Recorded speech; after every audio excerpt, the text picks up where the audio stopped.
ইন্দ্রনাথ!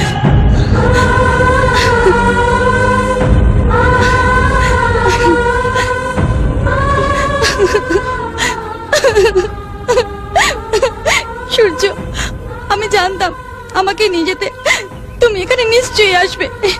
চলো এখান থেকে চলে যাই, চলো।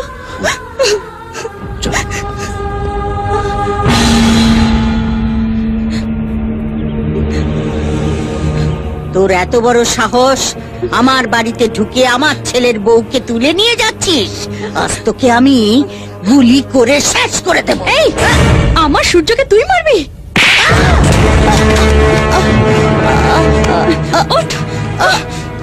তার আগে তোকে আমি গলা টিপে মেরে দেবো। তোর মতো মায়ের বেঁচে থাকার কোনো অধিকার নেই। ছেড়ে দাও, ছেড়ে দাও।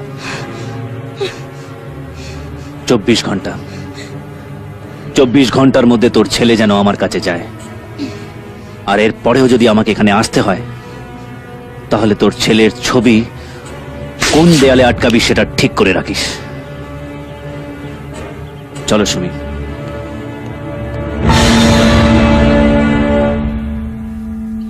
বসো।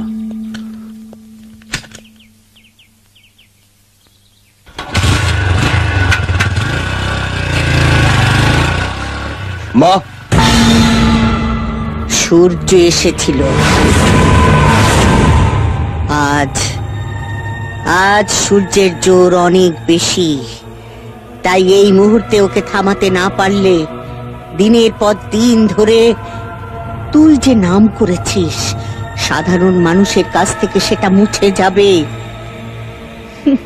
সাধারণ মানুষ তোকে আর ভয় করবে না। এখনো সময় আছে ইন্দ্র। 12 ঘন্টার ভেতরে সূর্যকে শেষ করে দে।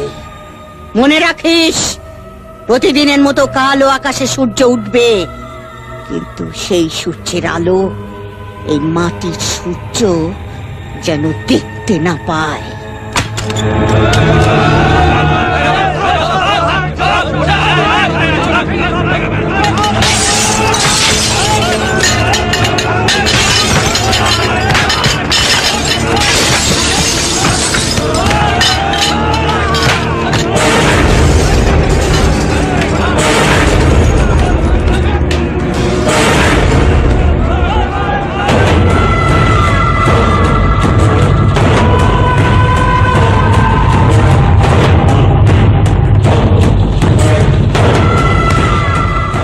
এসব কি করছেন আপনারা? সূর্য কোথায়? কেন? ওকে মরতে হবে। ও কোথায় আমরা জানি না। তাছাড়া ওর সঙ্গে আমাদের কোনো সম্পর্ক নেই।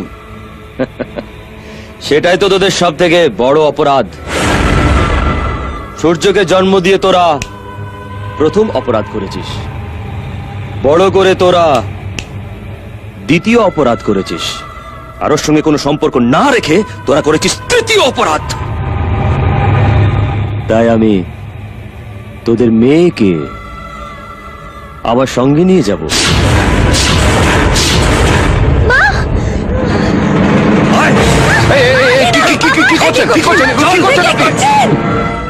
ডিসিশন নে, তোরা কাকে চাস, ছেলে না মেয়ে?